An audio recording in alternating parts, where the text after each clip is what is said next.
You know what that means, Chase? You just got to go to Dave & Buster's and keep swiping your swipe card for some kid. I'm going to go pay it forward this weekend at D&B. I'm going to the D&B this weekend. The Department of Buster Vehicles.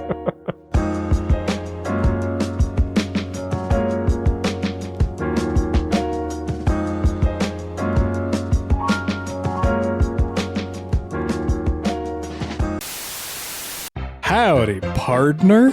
Well, good evening to you, sir. I just blew on in from podcasting town. The first train through here since 1855. 1855? It's 2023, son. Where have you been? They still make podcasts out here in the West Coast. This character is getting worse by the minute. I apologize. Yeah, we should just abandon this right now. That wasn't going anywhere good, I don't think. I don't have a lot of cowboy jokes. There are cowboy jokes, but then they start just becoming like low-hanging fruit against the South, which is just, I don't know. It's not that great. It's not that great. My commitment to you is to make one new cowboy joke this episode. A whole new cowboy joke? Or at least one that you've never heard. Wow. Okay. Thank you for committing to me. That really means a lot. It really means a lot. Yeah. Hey, it's Video Game Podtimism, the Optimist video game variety show where two best friends talk about the yeehaw world of video games. My name is Chase. And my name is David. We're talking about a Western video game later, and apparently it's infected my mind. Chase's brain is already wearing assless chaps and spurs. It's ready to go. When is it not, to be fair? When is it not wearing assless chaps and spurs? And ready to go, yeah. And ready to go? I don't know about your brain's clothing preferences, but I know it's ready to go at a moment's notice. I'm just living that Wild West lifestyle out here, man. Out there in the cowpoke town Pacific of Seattle. Northwest. Yeah. Renowned for its cowboy culture. You know, got to get on that dusty trail that is always constantly being rained on. The dust would be here if it wasn't raining all the time. Yeah. I'd be a good cowboy if I wasn't so cold and wet all the time. The cold and wet cowboy. They call me Dampy 2 Cylinders. What are the cylinders? His guns? Yeah, my guns. They call me Big Iron Dampy. Okay, now we're talking. Big Iron Dampy? May I submit to you my one original joke about cowboys named Big Iron Dampy? And he's here to do some business with the big iron on his hip. His name is Dampy. I'm just thinking about Dampy from Legend of Zelda now. Ocarina of Time. Yeah, different guy, same name, and weirdly related, but this is a different guy. It's more fun for me to imagine Dampy as a cowboy. As a cowboy, yeah. I don't hate that either. He doesn't use guns. His big iron is his shovel. And it makes sense that he would be damp because it's raining in that graveyard, isn't it? That is true. Yeah, it's almost always wet and rainy in there. Checkmate, atheists. Have you been playing video games, David? Dampy? I have been. The D stands for Dampy.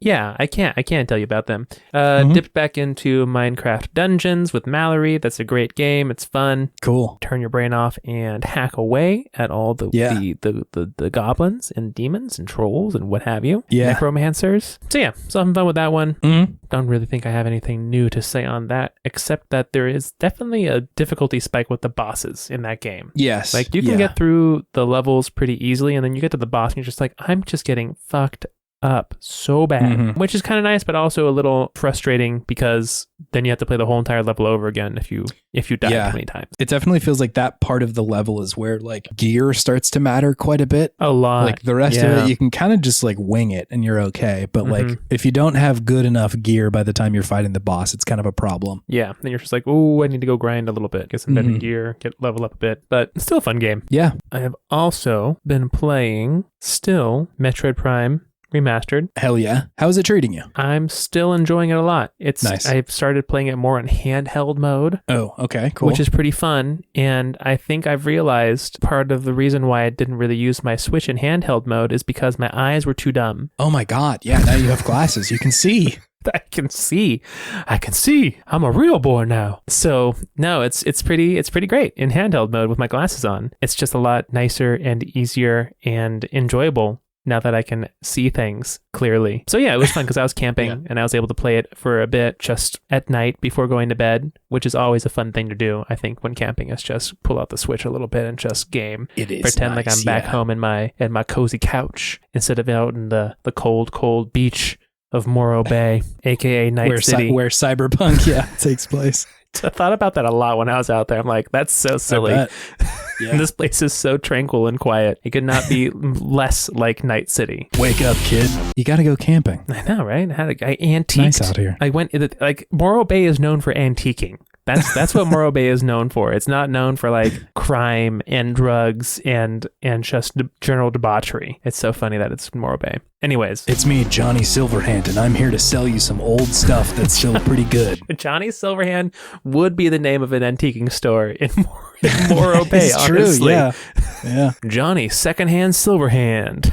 I think just Johnny Secondhand would totally work. Johnny Secondhand. Yep. Yeah, absolutely. Only cyberpunk heads would know, get the reference, but you know, wherever they are, it'll become a mecca for them to go to. Yeah. Metroid is still really good. I love all of the different worlds and how the music changes. I love like the subtle change that they made to the main Metroid theme that is played in a lot of the levels. That's a little bit toned down. Yeah. You know, which I appreciate because I think that in a first person 3D game, more than a 2D side scroller, it's better to tone down the music a bit because there's just so much more sensory information coming at you as opposed to a side scroller where a lot of what is going on and the feel and theme of a certain level comes through the music. Not that it's not important in a 3D first person game, but it's not it's more of a backdrop, like a subtlety in the background that lets you kind of know what's going on, that you can pick out if you pay attention, but isn't like forefront like it is for a 2D game. So I do appreciate the music and sound design of this game quite a bit. It's like also not that kind of game too. You're talking about how the music is a little bit different. Like it's a lot quieter of a game, all things considered. Like there are big bombastic moments, but like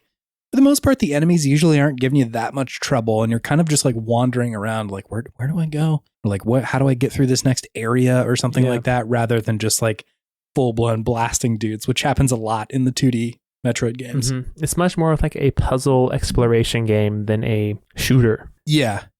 So it's fun in that regard. Honestly, like now that I'm playing it and now that I'm thinking about it, it kind of reminds me in a way to Scorn, but if Scorn had like good shooting mechanics, because that game was just the vibe and the exploration and the puzzles, and this is very similar, just pumped up to like 11 as far as, I mean, compared to Scorn at least. So yeah, it's still really enjoying it. It's an excellent game. Really looking forward to finding all 12 of these little totems or whatever they are. I don't know if I love that game design element of here's clues and just go find them, but we'll see. I just feel like I oftentimes get lost and frustrated when that happens, which maybe is like somewhat the point that they're trying to get at. It's just like, I'm an explorer in this world and it's going to be difficult to find these things with the information I'm given.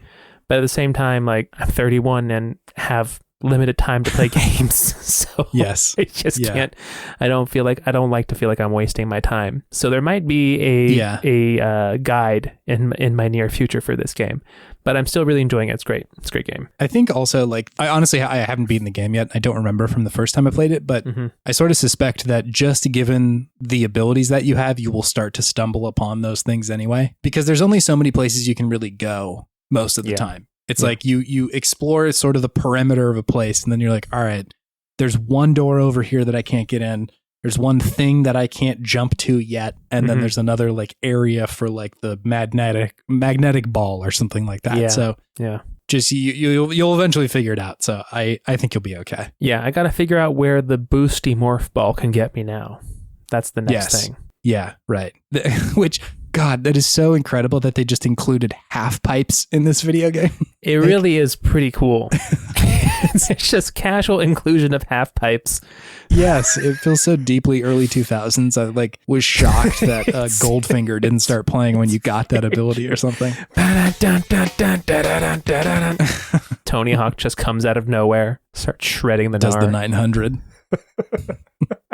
Is that Brony Hawk? Tony Is that Ridley? legally distinct. Boney Ridley. Boney Ridley. That's totally different. That's something. A different corner of the internet. That's a different corner of the internet. Anyway, still really enjoying that game. Oh, Yeah. Man, it would be cool if Tony Hawk was in that game, though, just like a little bit on one of those half pipes. But that is really funny. Like 2002 is the perfect time for a Nintendo IP to have included half pipes as a gameplay sick mechanic. half pipe. Yeah.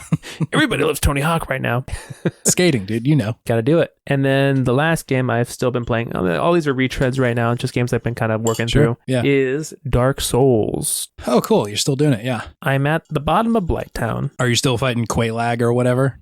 I've been fighting Quaylag, and I've also been fighting my anxiety because I don't have... I was fighting her, and like getting to her was a pain because you get poisoned pretty much right off the bat. Yeah. And then I started running out of purple moss, so I had to go and fight her while I'm poisoned. And then I took a look at my one weapon that I've put all of my resources in, and it starts to be like at 60 out of 150 integrity or whatever it is. I'm like, that's not good. It goes down like 5 points every time I fight her, like have a run at her. I'm like, this is going to end badly. Like if I lose this weapon, I'm kind of boned for a while. So I start just exploring the area around the bottom of Blighttown and just getting all the different items that are around there and just starting collecting souls. Yeah. And then I find the carousel of nastiness is what I'm calling it. The nasty carousel. Do you know what I'm talking about? I don't know. There's that one part at the bottom of Blighttown where there's like this circulating little nasty plink. I mean, it's like a Ferris wheel, I guess you could say. It's like these platforms that will take you up. And I started going up this platform.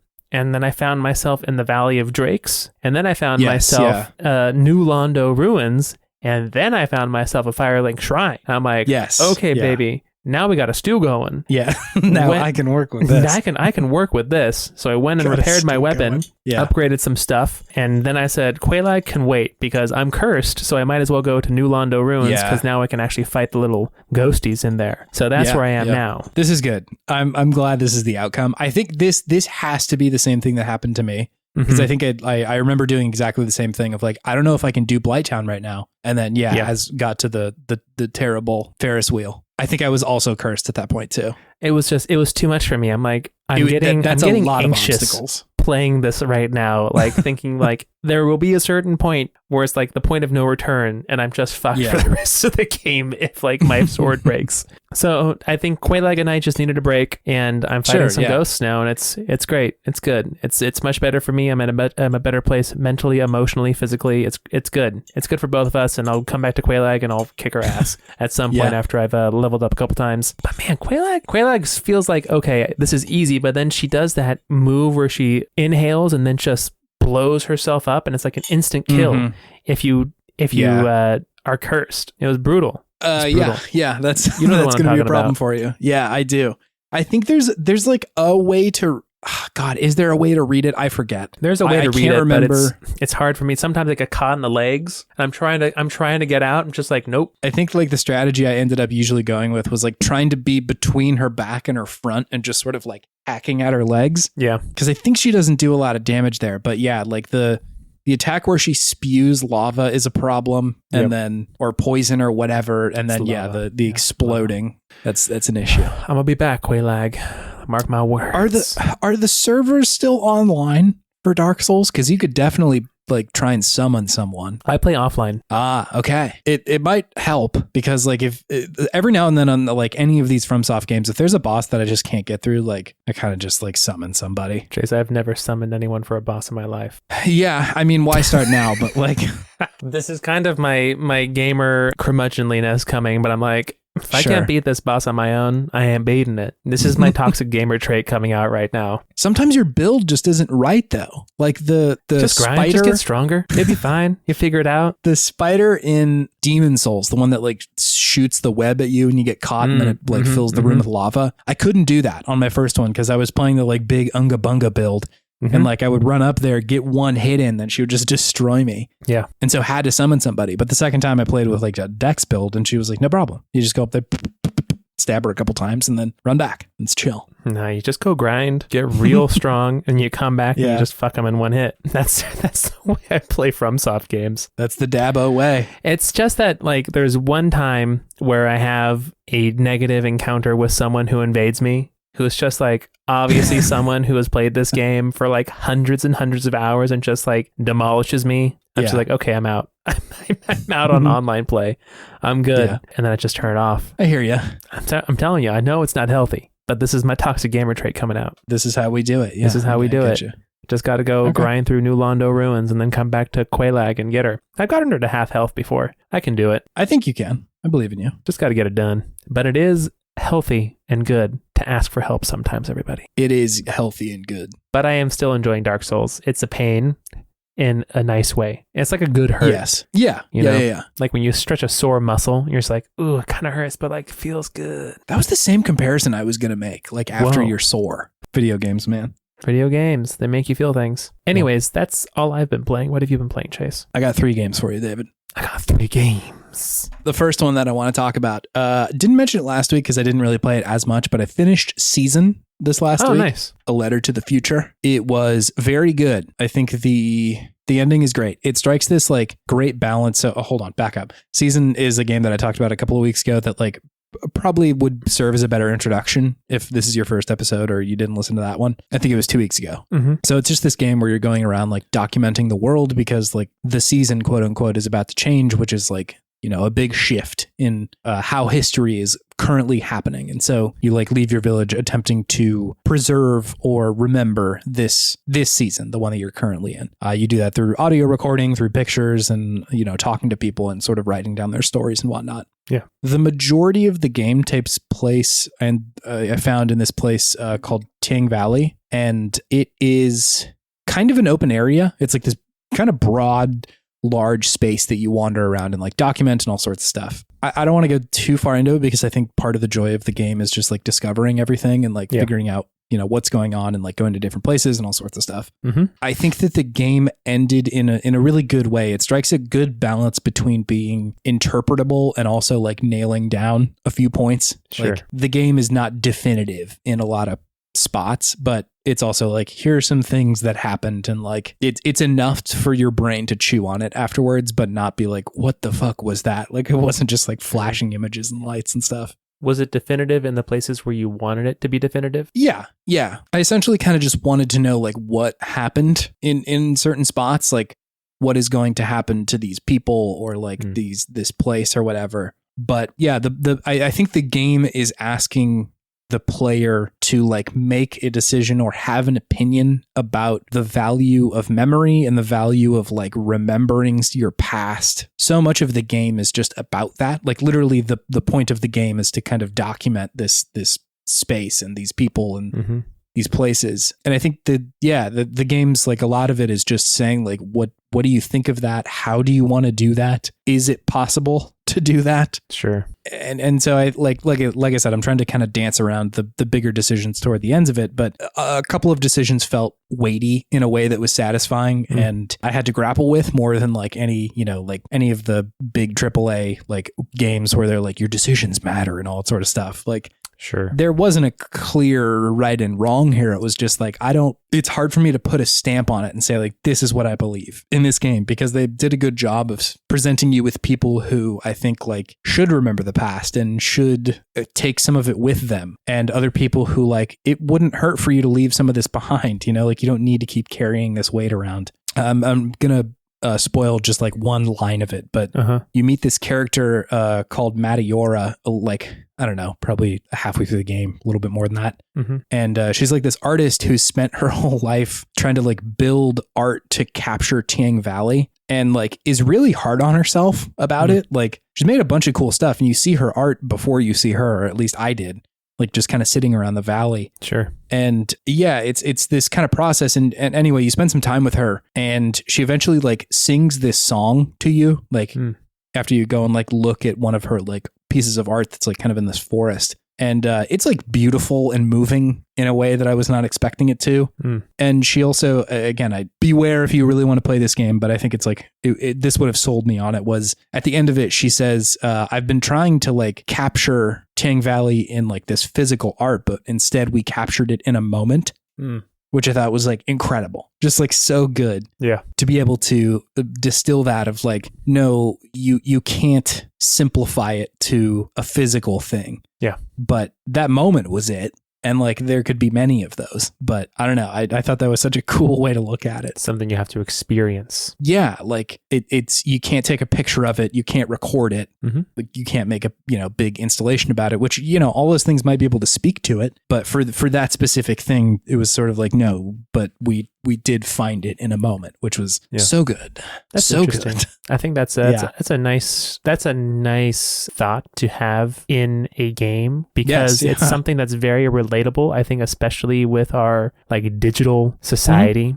Where it's like, you take a picture of something beautiful on your phone and you look at the picture of it afterwards. Just like, that doesn't do it justice at all. Doesn't do it, yeah. Doesn't do it at all. You had to be there. You had to experience it. And I think that's something that's very relatable across many different people in the world right now. So that's cool they were able to put it in a game to talk about that and think about that. That's nice. It is cool. And again, it's something, like you said, it's in a game, which is surprising. Yeah. Like there's not a lot of art that I usually can consume that is asking me to think about that in that way. And just like, again, video games, man, shit's good. So is it talking about that a lot in this game where it's like, you're trying to capture a moment or a feeling in a space in time in a physical way and how difficult that is? Is that kind of the thrust of the game, you feel?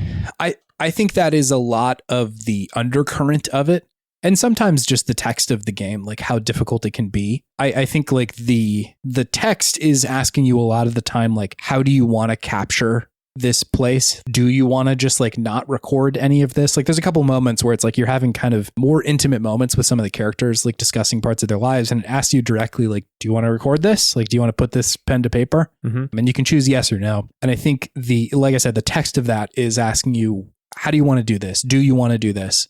But I think the subtext is also like, what does that mean? Like, do you feel like you are capturing it more by living in it and experiencing it? Or do you think it would be helpful for other people to see it? Because like you can go and explain what your experience was, but maybe they can't experience it firsthand. And just what the value of either of those is. Again, I don't think the game says really one way or another, like, yeah, you need to put down your phone, dude, and just live in the moment. Yeah. But like it does speak to the difficulty of how hard it can be to be like you said, I recorded an audio of me and my buddy talking and it was a really good night and we had a lot of fun, but like the audio sounds like shit and I don't like, it doesn't make any sense out of context. Or a picture of, the moon or something. And it's like, that looks terrible compared to what it was. Sounds like it's an interesting, I don't know if you could say critique, but an interesting exploration on social media and life. A little bit, and the interaction between the two. I think because curation is such a big part of it, like putting together how you want the kind of narrative of this to go with this scrapbook that you're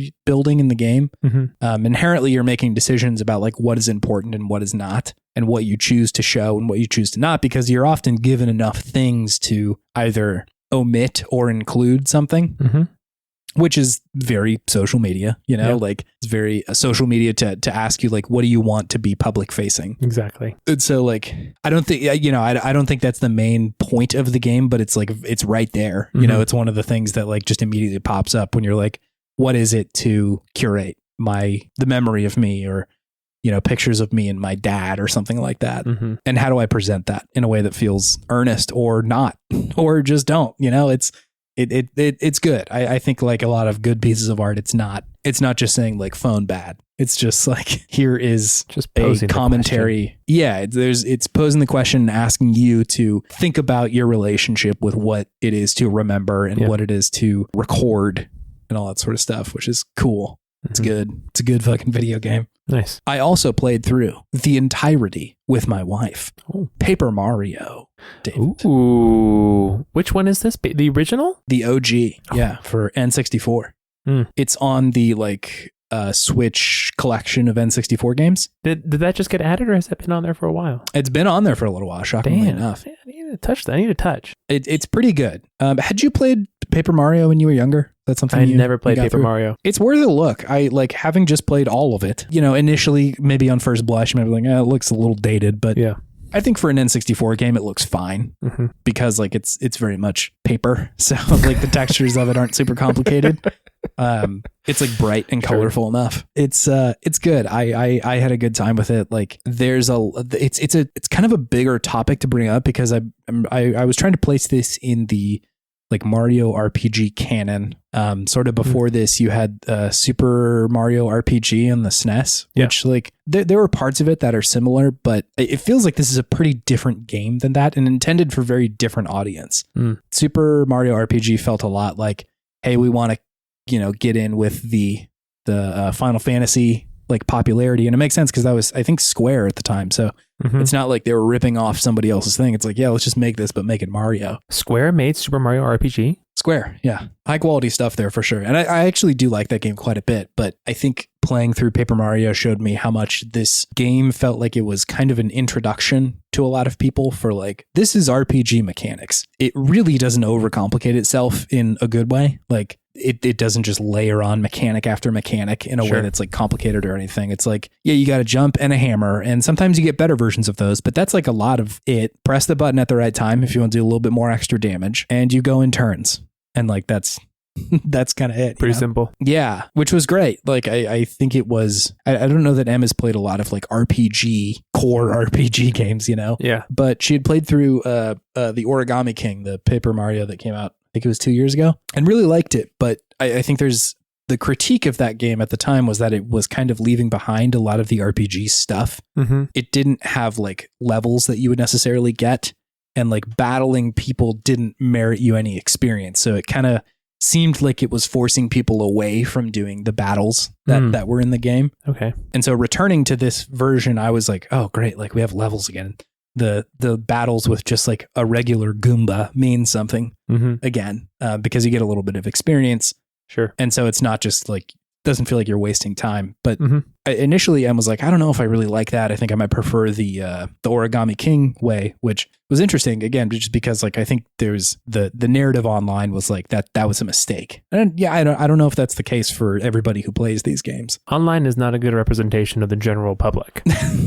No, it sure isn't. I should have learned my lesson long ago. But yeah, still it was cool to see both the entirety of that game, because it is pretty good. It also like the length is just right, David. It's like a 20 hour ish RPG. Ooh, solid. Just perfect. Like feels lengthy enough, right? Like you have to go collect like 7 stars or whatever, these like heroes kind of that got taken by Bowser when he got his star rod. His star rod. But so anyway, point being, like there are like 7 distinct areas that you need to at least go to, right? There's more than that, but it feels like you've gone on a journey by the end of it, but it's not the 100-hour endeavor that like another big RPG might be. And so really liked that, especially from the perspective of it being this kind of like intro into JRPGs or just RPGs, I guess, because sometimes that can be a challenge, like just like settling in and being like, I got to finish this fucking game, but there's like 20 more hours of just whatever dialogue or something like that. In a game maybe like Persona, where the downtime is really good and very effective, I have no problem with that. But if a game even 50 hours in is like, hey, we got like 5 hours of just filler right now, typically my attention is like, oh boy, I don't know if I can do this, man. Can't. Yeah. That's tough. That's a tough sell. But this one was great. The length was perfect. It's also like genuinely funny, which I think most of the Paper Mario games are, but I was surprised to find it here. Just like how funny all of the like character interactions are, how funny most of your companions are. There's like a murder mystery that happens sort of towards the late part of the game, which ends in an incredibly hilarious way. Okay. It's just good. It's a good game. And I think they're really inventive with like the structure that they build in it. Like it's not just go through the dungeon, fight the boss and get the thing. A lot of the time, like there is fighting on the way, but there's a bunch of weird shit that usually happens on the way there too, it's great. Also love that the boos in this one are not bad guys. Love that. They're kind of like friendly in this one, which is great. Oh, they're like Caspers. Yeah, they're like Caspers. They still look horrifying, but like they're chill. Does Boo look horrifying? Some of them have like the really sharp teeth and like kind of the angry looking eyes. Oh, sure. Yeah, the angry face. But they're like fine. They're cool. You also get a parade on the credits, and Em was a big fan of that. A parade? Like for winning and doing good? Yeah, for beating the game. It's like all the characters like go in a parade, which is very, very good. Also, just I don't think I talked about this because I haven't talked about this game yet. The names in this game, David, are so good. The names? The worm who occasionally will come up to you and give you a quiz, Chuck Quizmo, which Again, feels like a Podtimism bit. Quizno subs? Quizmo. I know, but it reminded me of Quiznos. It definitely sounds like a Quiznos. R.I.P. Quiznos. Let's see. The guy who asks you to give him a bunch of coins and literally never gives you anything back. Chet Rippo, which... Chet? Chet Rippo. Herald of the Rat.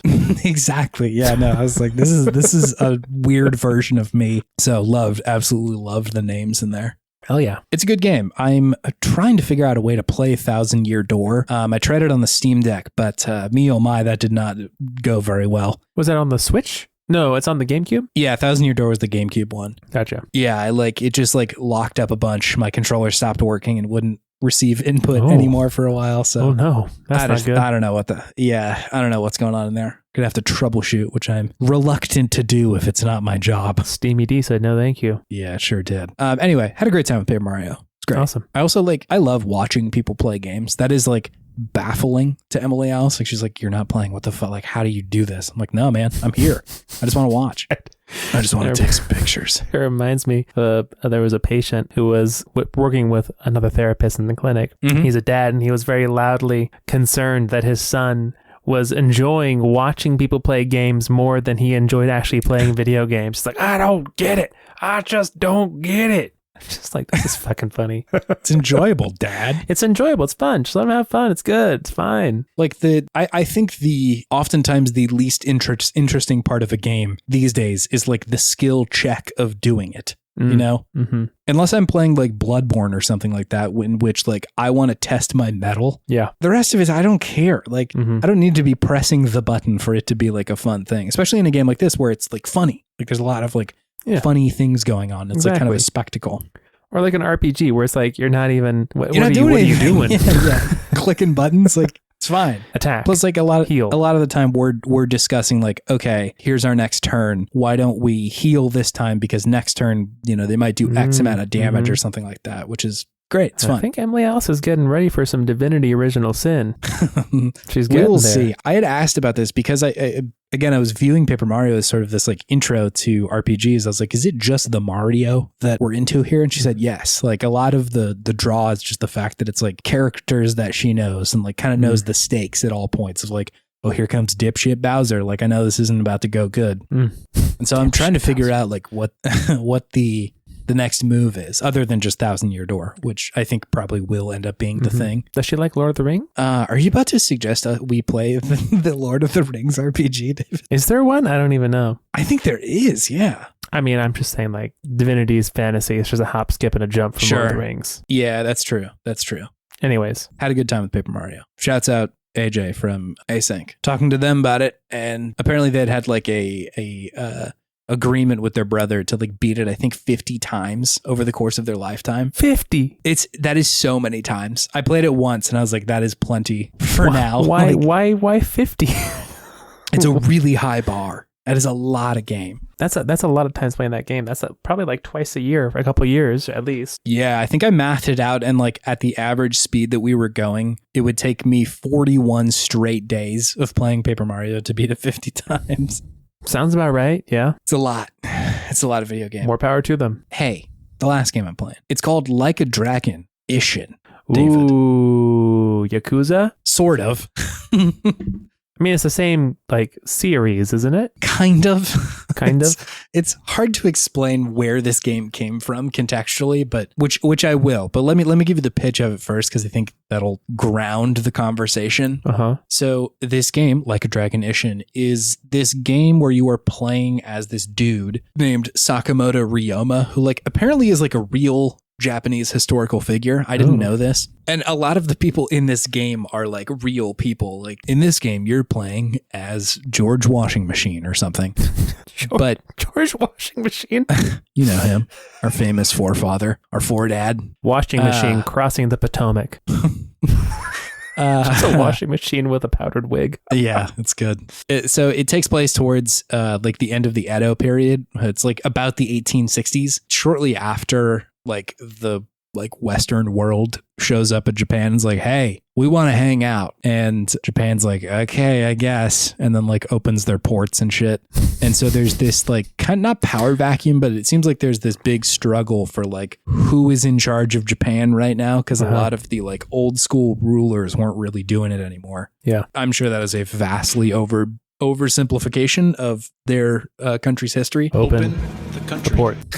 Stop having it be closed. Shouts out Bill Wirtz. That's such a good fucking video. It really is. Yeah, the game takes place around then, and you're this dude who's like, you know, I think a layman might see them and say he's a samurai, but like he's a dude who wields a katana and like lives in Japan in the 1860s. Mm-hmm. Yeah, it like follows his story essentially. It is worth pointing out that he looks a lot like the main character of Yakuza, Kiryu. Okay. And so it's like, it's not the same. It's definitely not the same guy, but they're kind of just like grounding this world with characters that you already kind of know. Sure. They're totally different people. Like I can't express that enough, that these are not the same people. They just look the same. But yeah, it's like, it reminds me of like the comics where they'll put a superhero in like a vastly different time and be like, yeah, it's Spider-Man. Like, it's not the one you know, but it's Spider-Man. Yeah, Batman in Japan. Yeah, exactly. Yeah. So to explain a little bit of like where this game comes from, essentially the Yakuza series has been going on in Japan for a long, long time. And I think it was like 2014 or something like that, somewhere around there, they put out this game called, kind of translates to Like a Dragon Ishin. Mm-hmm. But it was their version of this game, essentially. And it hadn't been brought over to the West yet, but they decided to put it out here. And I think it's like a full-blown remake. It feels like it at the very least. Mm-hmm. Yeah, I guess that was a little bit less complicated than I thought it would be. It's an offshoot that never, or a spinoff that didn't get ported to the West until now. Sure. And it's good. So yeah, I'm really enjoying it. It comes with the hallmarks of a good Yakuza game. Like, it is incredibly goofy. It is also incredibly earnest. And like, there is wild stuff happening with like, you know, big character deaths and like tough stuff happening to the main character. And it's also so campy and so ridiculous. And like, just, it's fun. I think it is a really fun kind of game. Okay. Very aware that it is a video game at all times. I like that. Yeah. It also like, the visuals of it are pretty outrageous. It's wild. Sometimes it looks like a PlayStation 2 game. And sometimes it looks like the wildest PlayStation 5 game you have ever seen. Like really high highs and really low lows. Interesting. Which I don't care. Like I think so. Like the game is aware when it's like, hey, this is a big dramatic moment, and we're going to give you a cutscene that looks incredible. And like it's framed really well, and like all like actors and actresses are in the right position. It's dramatic and all that sort of stuff. And then when you're doing a side quest about a dude who can't catch a fish, and so you catch a fish for him, like it looks a little worse. Like, looks it doesn't like a look PS2 quite as game. good.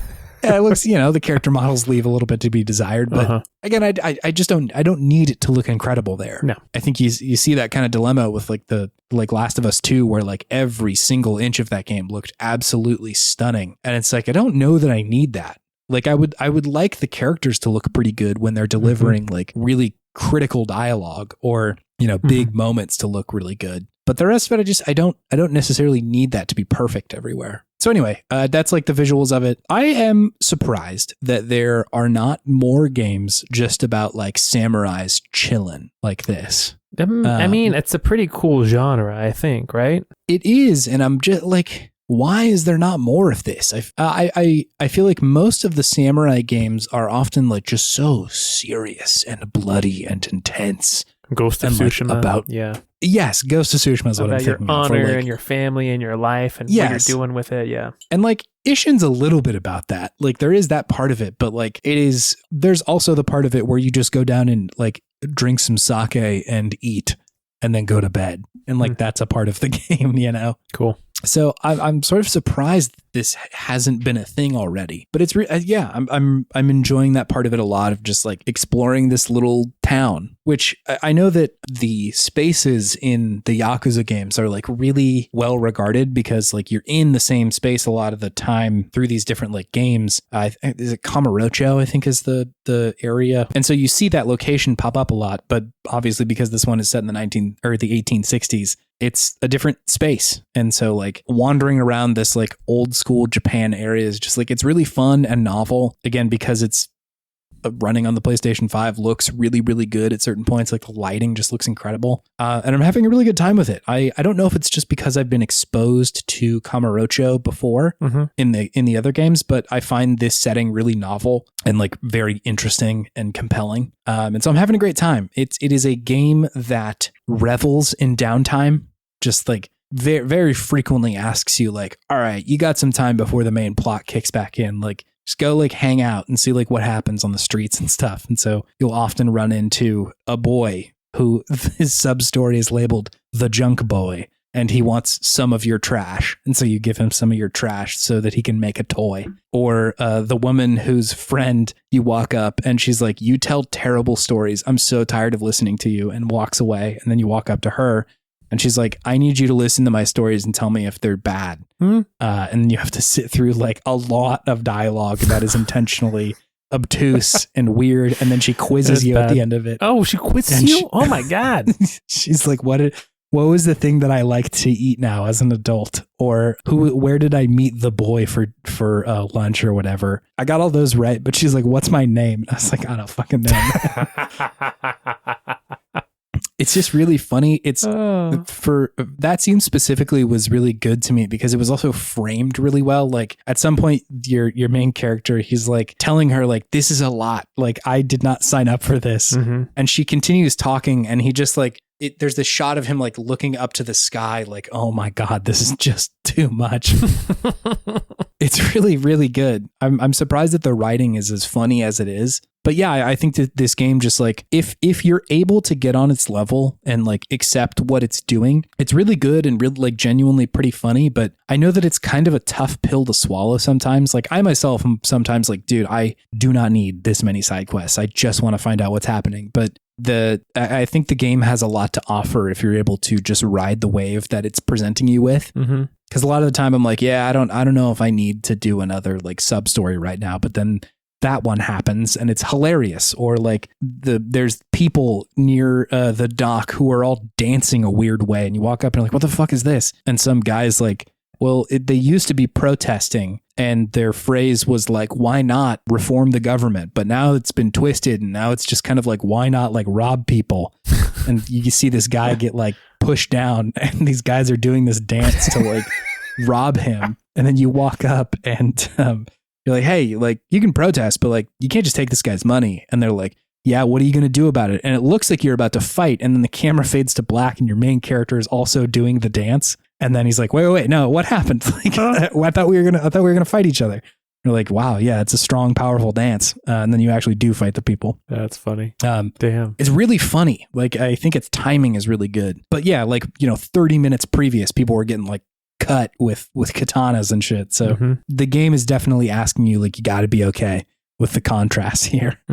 But if you are, then I think it is really good. I think it's really fun. I'm really enjoying this one because I think you have to have a little bit, this is weird given the context of the game, but I think you don't need as much Yakuza context to like this one, which is also why I liked Like a Dragon, the one that came out a year or two ago, because it was also like, hey, here's a brand new character we're doing.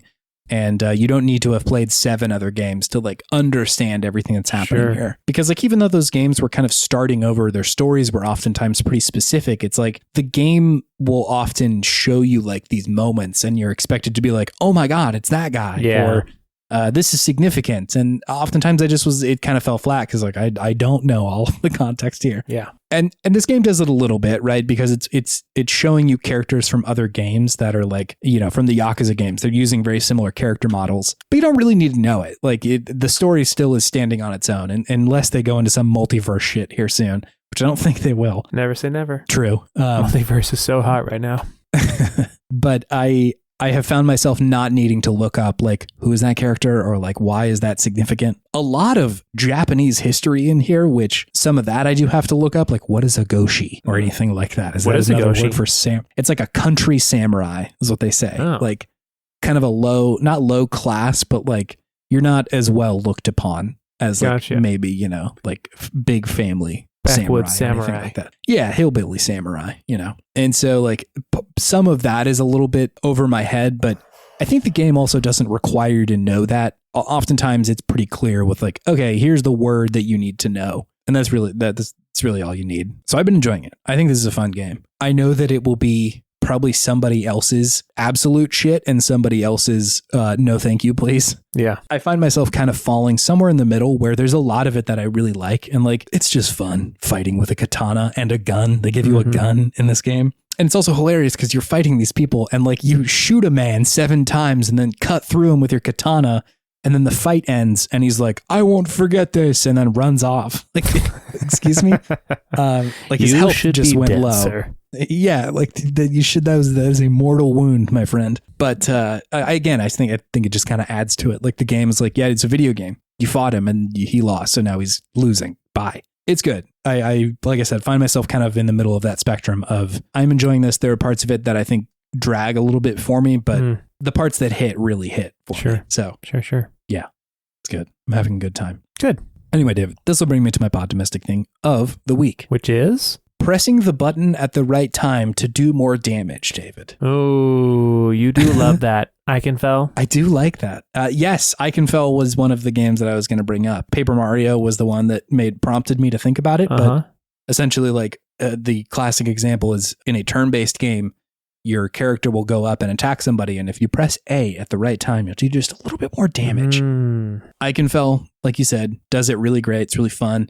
Got great accessibility options for that one, and Iconfell too. Sure. I think the like Mario and Luigi Superstar Saga on the GBA does this a lot too, which is great. Love those games. Hell yeah. I'm failing to think of a lot of others because I feel like it's kind of a specific mechanic, but those are the ones that stand out to me. Just feels so good. It does feel good to do that. It's a turn-based game, but like also like maybe if you're good, you can do a little bit more. Yeah, you got to pay attention a little bit. Do you have something fueling your sense of podtimism, David? Yeah, Chase, and I think this might be the first time it's happened, but your podtimistic thing is segueing perfectly into my podtimistic thing, which is brand synthesis, David. The Legend of Dragoon, Chase. Oh yeah, hell yeah. It's also coming, does right? that same mechanic you were talking about. You got to hit a button at the right time in a turn-based game to do some more damage, but they are releasing it on the PlayStation Network. Legend of Dragoon is a PlayStation 1 RPG that I fucking loved as a kid. This game was tight with a capital tight. It was so cool. You had transformations. It was like anime style. It was just a good fucking game. Yeah. And I'm stoked to play through this game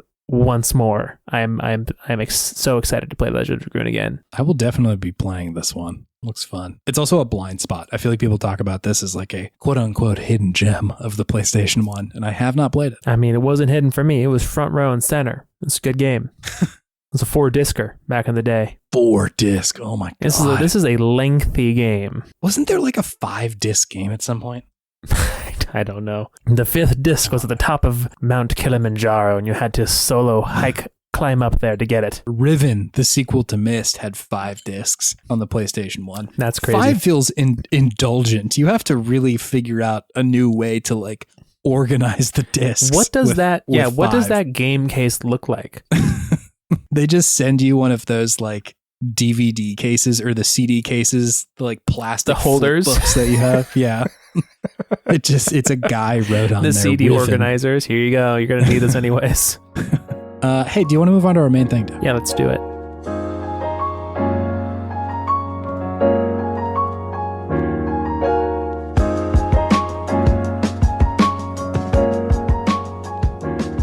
Howdy, partner. It's me, your cowboy friend, Dampy. Big Iron Dampy. Here to take you through my favorite part of the podcast. It's called Good Games. It's a segment where we cowpokes go out and talk about the okayest games of yesteryear and gush all the things that we like about them. That's it. That's all I got. That's it. That's all the southern drawl I got right now. That's all Dampy said. Hey, we're talking about this game called Sunset Riders. Which is why we had the painful southern opening today. Right, yeah, the cowboy stuff. You get it. This is the prestige moment where we reveal why we've been doing these jokes. The prestige. So Sunset Riders was suggested to us by listener Andy. Thank you, Andy. Thanks, Andy. Apparently a Mero Biba appreciator, which I'm also now a Mero Biba appreciator. I never heard of this before, but I am also a Mero Biba appreciator now. But yeah, I'm Mero Biba. You should look up what that is. It's funny on the internet. It's video. Andy suggested this to us, and he had listed some stuff about this game and his relationship with it, which I will read a little bit later. But before then, David, might I hit you with a few hot stats? Please. Hot stats. Hot stats. So Sunset Riders came out a bunch of different times. July 1991 in Japan on arcades, September 1991 in America in arcades, December 1992 on Genesis, and then June 8th of 93 on SNES. So it took a while to kind of propagate out to all these 2-year different release window. Yeah, it took a long time to get it out there. It was made by my least favorite company. No, it's actually not true, but my least favorite company to cover in this segment, Konami, because they made so many games and I can't track down who made this one. They made a lot. I think the most notable of which is they also made the Teenage Mutant Ninja Turtles, Turtles in Time, and the Simpson arcade game, which both of those came out in 91 as well. So like they were making a lot of similar. They were ripping some heaters on the arcade scene then. 100-mile-per-hour fastball over home plate. Absolutely. In the form of Turtles in Time. And the Simpsons arcade game. That one was good. Which is also good. It was also good. They also made the X-Men arcade game, the one that was like kind of larger. That's fucking good too. Konami. That one's good too. Hats off. I mean, they were a good arcade developer. I think they made a lot of really like quality arcade stuff. So the pachinko is just a return to form, really.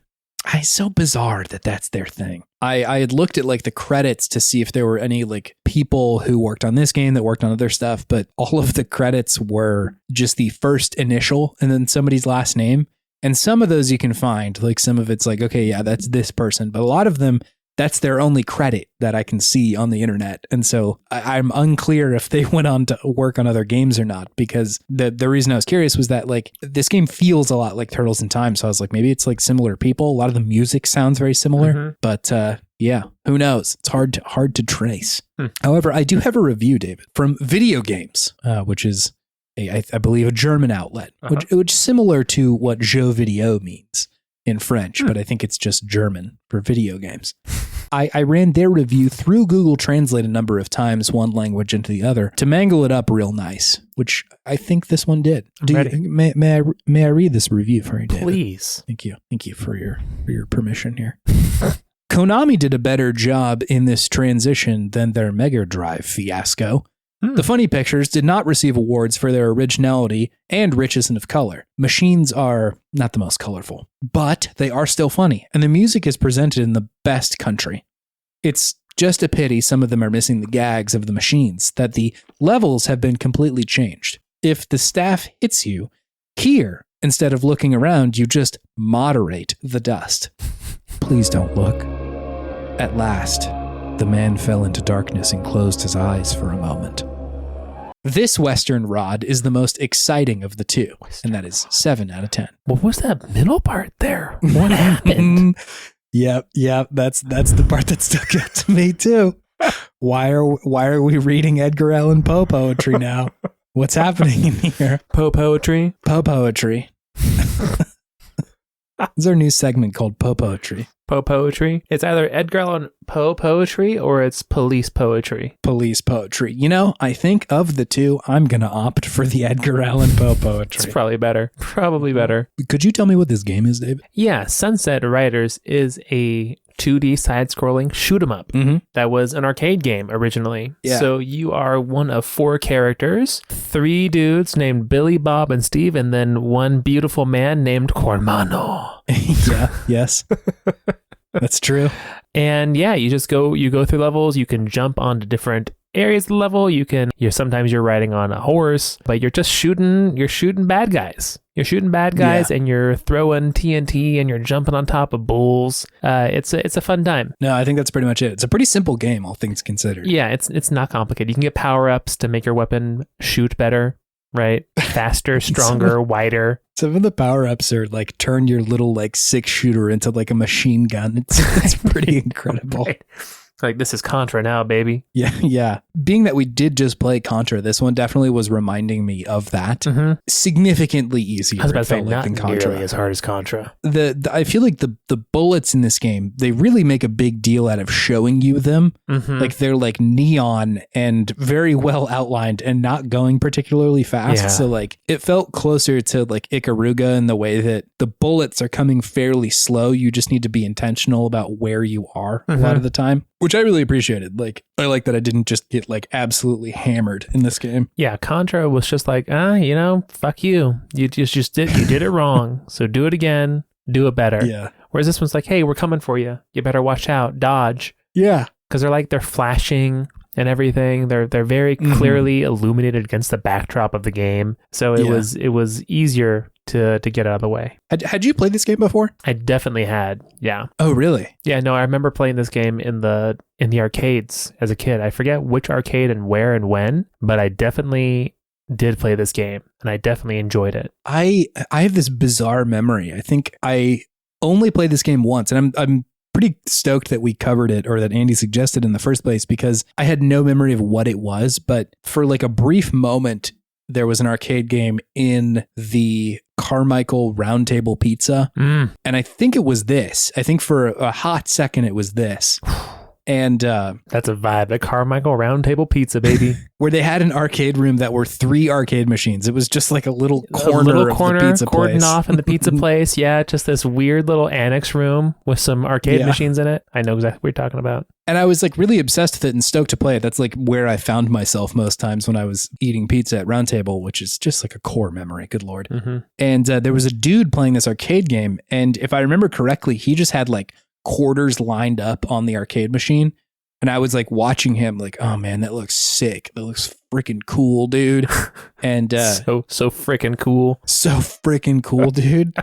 And he put a quarter in for me. He's like, all right, like play, let's go. And I was like overcome with the generosity of this man's quarter. Because like that's tough. A whole 25 cents, man. He kept putting quarters in for me. Every time I died, which was frequently because I was like young, my dude just kept feeding quarters in. I was like, I can't believe it. What a guy. That's the Podtimist spirit right there. Maybe that was actually the spirit of Podtimism made manifest. Whoa. Full circle. That's right wild. Now. It was actually you just projecting yourself into the past. Oh my God. Yeah. I was doing a Jedi meditation to go into the past to play video games. You must remember this, young one. So yeah, that was the only time I played this game, and then totally didn't remember anything about it up until this very moment. What did you think about this one, David? I really enjoyed it. It's fun. Yeah, it's fun in a very turn my brain off and just shoot kind of way. I mean, it's the power-ups are very noticeable, which is great. I do like the boost you get and how powerful you feel when you get a power-up. I do like how fluid the game feels to control. It doesn't feel like you're, slogging through. It doesn't feel like you're slow like it does in some of these side-scrolling shooters, right? You definitely feel like you have a lot of control over your character, which is nice. And each character does have a different feel to how they play and shoot, and just like aesthetically and style-wise, they have a different feel as well, which I did enjoy. I liked how the levels were varied somewhat. They had their horse levels. They had like little parts in the levels where you have to like jump and run across some bulls or throw back some dynamite or anything like that. There were little traps in the levels that you could shoot to hit people. Right, yeah. Little hidden things that you could do, like a little slide that they don't tell you how to do, but you just kind of figure it out to get around and move around quicker, which was neat. I did like that mobility option. But there's just a lot of fun things to do in this game. And this game is, you're talking about earlier, it's a game that knows it's a game. And this is one of those. Like, I think arcade games do that particularly well, and that they're just they're not here for a long time. They're here for a good time because they know they got to really pack in a lot of enjoyment into this play so that you put another quarter in, right? Yeah. So yeah, I really enjoyed this one, actually. I did too. I found it like very, like, not easy isn't the word, but like very playable. Like I found myself like, I'll just play this for a while. I turned the difficulty down to easy for like the couple times when I was playing it, and like gave myself the most amount of lives that I could, which was great because I could just kind of like, there were parts of it that were hard, especially the boss where you're like in some kind of bar or something like that, and you have to get up on the chandelier and shoot the two of them. They're like throwing dynamite and like fire bombs at you. I did like the bosses. The bosses were fun. They were, yeah. They have really good designs. I love the awful mangled dialogue lines that they say when you beat them. Here, I've got one. Marry me with my money. It sounds terrible. It's just so compressed. You can barely make out what they're saying.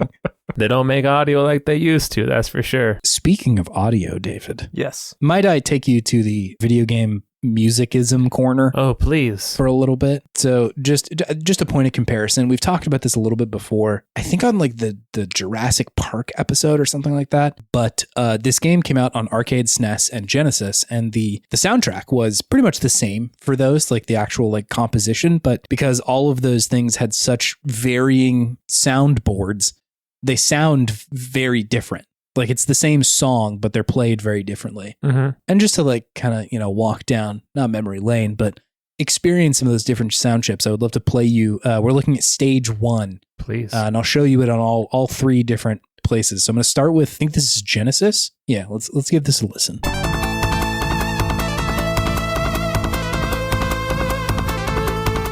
Driving bass. The bass is the thing that stands out in the Genesis version, which we've talked about before. Like the bass on Genesis is like unparalleled. Yeah.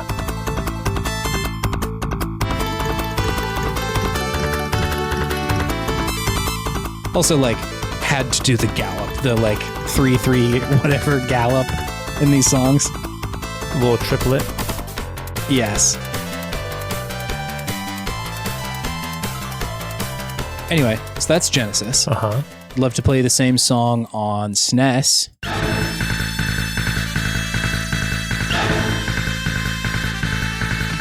So different. Very different. Was that even on the Genesis one? No, it's like it plays that note. Here, I'll get back to that part for you.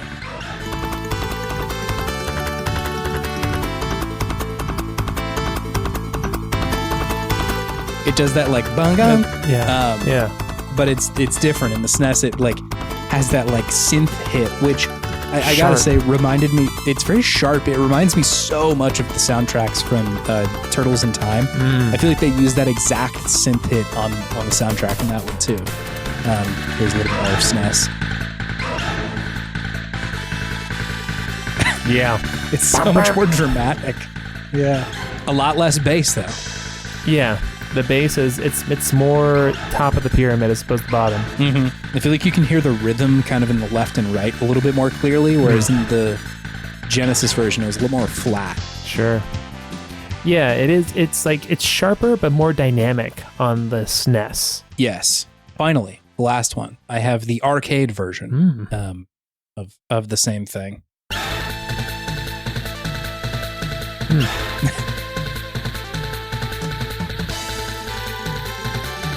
Much more like the SNES. Yeah, sounds pretty similar to SNES. Weirdly, not a lot of bass in this one. No.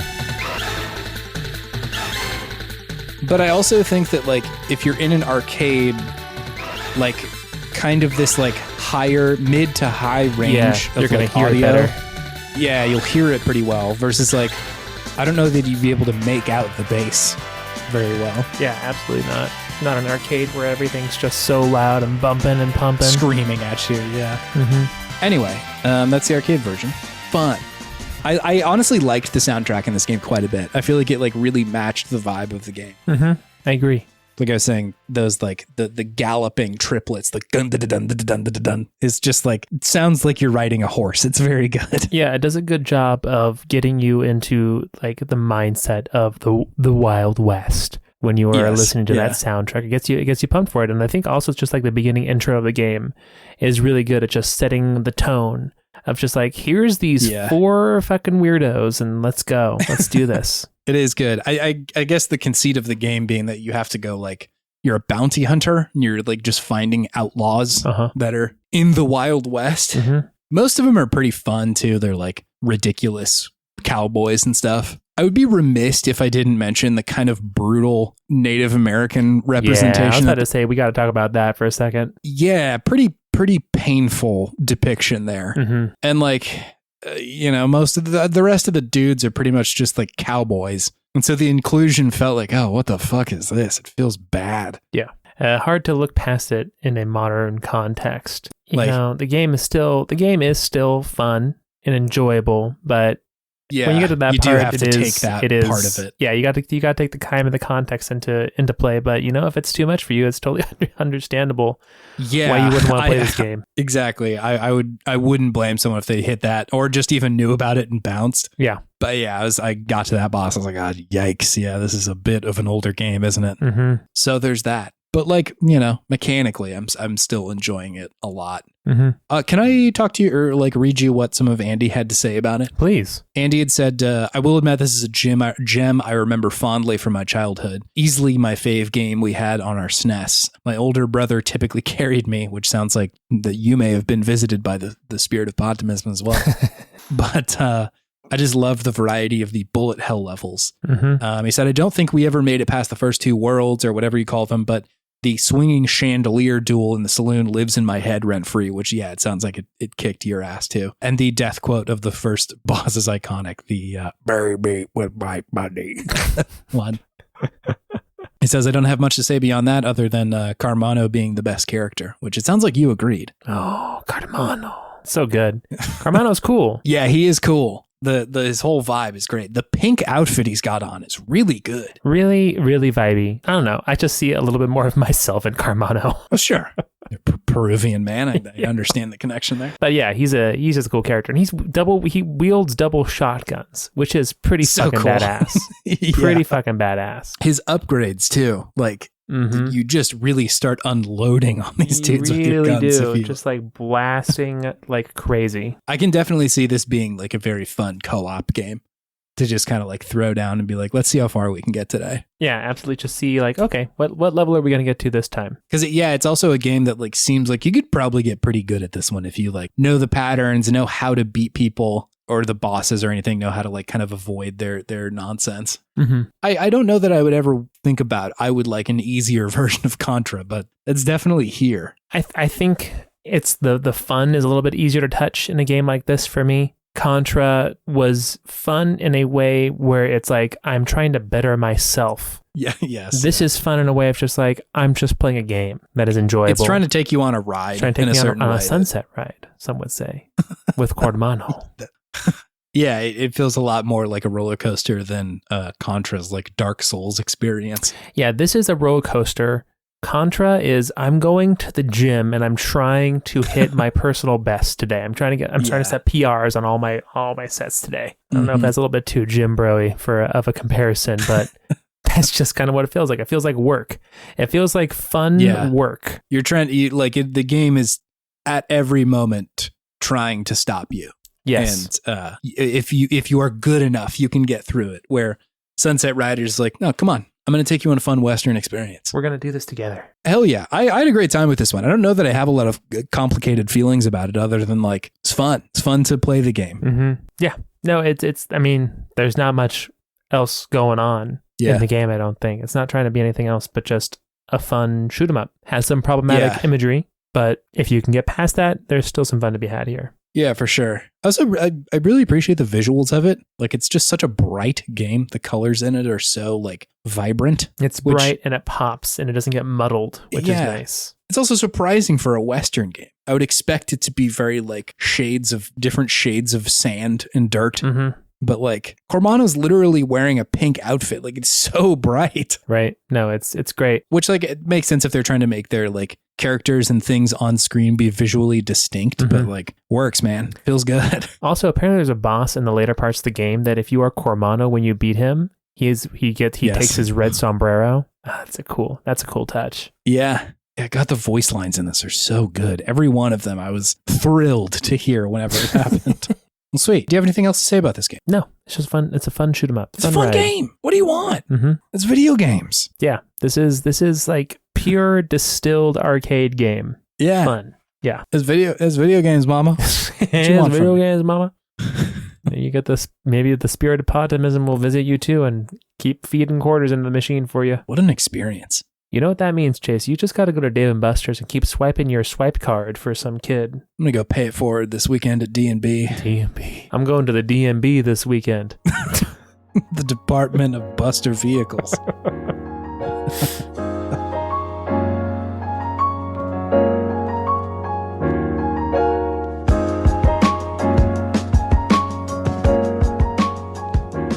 Good evening, partner. I'm here to take you through the outro. Oh, no. It's me, your friend Dampy, the video game podtimism spirit of the West. Spirit of the Wild West Dampy. It's me, Dampy, and my big iron. Big Iron Dampy was the original joke. I'm getting real stuck on Dampy. It's just kind of been floating above me. If you want to interact with us or anything like that, a great place to do that is podtimism.com. We have links to our socials, which I haven't been super busy on. I haven't been posting episodes because I don't know that like a lot of people are on Twitter anymore. I don't know. It's ghost town over there. It's just Big It's kind of Iron the ghost Dampy town. now. It's Big Iron Dampy out here trying to enforce the laws of the Wild West. So, but there are links to them there. It's also links to our email. If you want to email us, you can check out if we've covered a game before. Andy had mentioned that he had checked if we'd covered this one and was delighted to see that we hadn't, so we could talk about it now. So if you want to see what we've covered, that's a great place to do it. You can also check out our gallery of podcast art. It's on there as well. What else? If you want to help out the show, there's a couple things we would very much appreciate you doing. One is reviewing it on some kind of podcatcher. Spotify and Apple Podcasts are kind of the ones to do there. Or you can share it with a friend and be like, hey, I know a video game podcast, and it's this one. It's Podtimism. There's a cool guy named Dampy in this one, so you might like that. A cool guy named Dampy. Cool dude named Dampy. His whole vibe is great. He's wet and a cowboy. And I'm sold. that's... Sold. I'm in. Don't stop telling me more. Say I want less. in. So, that is helpful for us to grow. But also, I think the most important thing is just thanks for listening. We very much appreciate it. You can do a lot of things, and so we appreciate you doing this thing by listening to our podcast today. Yeah, it's great. Thank you for doing so. Also, I would be remiss if I didn't shout out Scout.